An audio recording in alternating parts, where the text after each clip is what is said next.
My name is Joe Doyle. I come from Consultation in Dublin. My name is Evelyn Boyle and I'm from Monaghan. My name is Billy Fahey. I'm from Kilkenny. My name is James Newport. I'm up here from Wexford.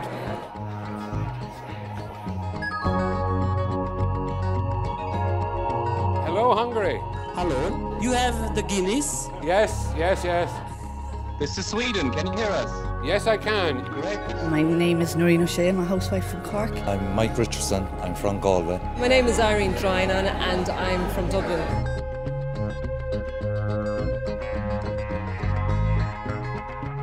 We have a busy time ahead and I hope everybody will find it a stimulating experience. That's what this weekend is about. It's about consultation. As Irish people drawn from the four corners of the island, what are our ideas? What can you put into this? How do we make Europe better? Just take 5 minutes to say hello to the people at your own table.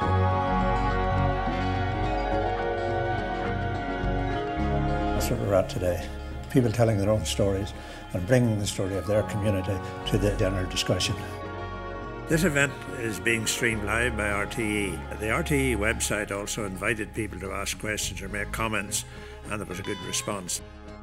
You're going to be asked to identify problems and concerns, and then during the course of the day, going to be teasing out recommendations. In the current economic climate, There should be more information for us. they're not widely accessible, and then they won't be able to get any jobs. Hoping to drive it forward with the support of a party. They haven't invested in broadband. I have to tell you, I didn't realise that 53 people had so many concerns over such a wide area. Probably in each country from what you said.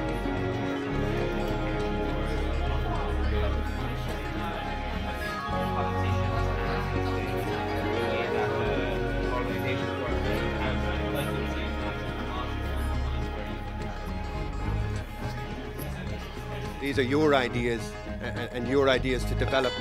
And what we want to try and do is to develop them in a coherent way that calls for action, that gets the EU to act in a way that responds to your needs and your desires and wishes.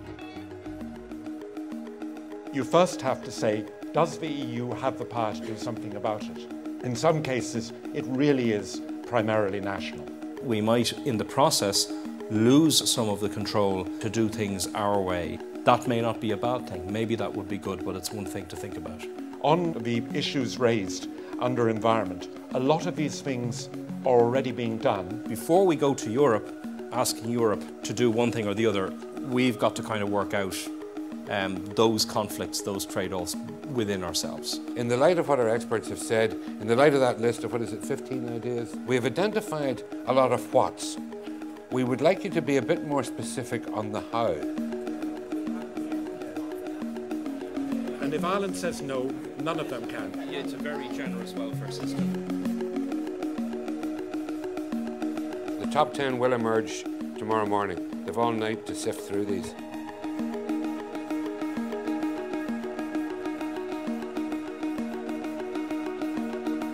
O'Connell sets himself, steadies himself. The support is there. Sheer will and determination. Yes, you can.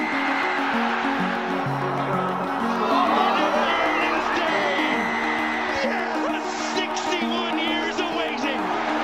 How sweet this moment is for Irish sports and for Irish rugby and for a group of players who quite simply believed. What comes out of this process is what is going to be presented to the MEPs this afternoon. It's what ultimately is going to go to Brussels as Ireland's recommendations. The difference between what you were saying yesterday.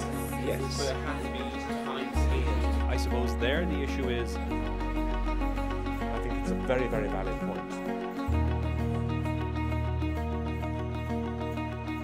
We call upon the Commission, the Parliament, the Council to improve information on health systems across Europe. Make the Lisbon Treaty more accessible to the people by rewriting it as a single self-contained standalone summary document. The EU should have as its priority that in times of economic recession, vulnerable groups in society are supported financially and socially. There should be a standardised EU training, qualification and licensing system for financial institution officials. We propose that the EU have a commissioner for ethics. This commissioner would be responsible for promoting and enforcing a code of ethics for politicians. We call on the European Commission to look at identifying best practice labour legislation across Europe in order to minimise unemployment during a downturn. We would like to call on the European Commission to introduce European studies starting at national school level to ensure greater integration and learning across all member states. We call on the EU to set up a central EU committee to establish best practice across Europe. The objectives would include making information easily available to citizens and governments. We're looking to establish a 2020 objective for the end-of-life implementation in all industries, utilising the white goods vehicles process and mechanisms already established. Call upon the EU to put aside a day for European young people's activity. This would promote activity among youth and give a positive, fun image to the EU. Let me introduce them now. Princess Rossa, Owen Ryan, Gay Mitchell and Mairead McGuinness.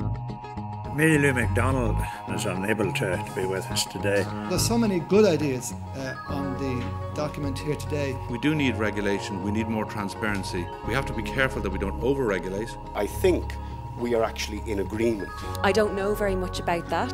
There are procedures in place which seeks to set standards for the member states. And the Commission has one chance to get this right. I'd amend it slightly because I think we can have stronger regulation, but we need it to be effective. How you can simplify general documents. The idea is a good one. Perhaps the Ombudsman or somebody like that in Europe could be the person to oversee it. It would take an awful long time to bring in legislation that will cover all of the areas that you want. If not openly blame the EU. It's based more or less on the idea that you've come up with. It's a complex area, but I would very much agree with you. The European Union doesn't have a competence in the health area except what the member states give them, and this is one we could give them to coordinate best practice, best standard. I actually think that's badly needed. We have 27 member states with all kinds of different histories, social welfare systems, health systems and so on, all of whom want to move forward together but want to protect various aspects of their own domestic law and so on. And I hope those of you who came with perhaps a different view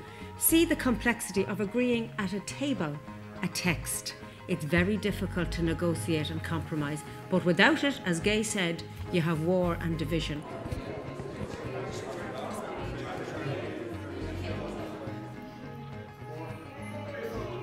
I thoroughly enjoyed it, got a lot out of it and hopefully put a lot into it. Very informative and great to be involved and have a voice. I'll think about Europe in a completely, the European Union in a completely different way.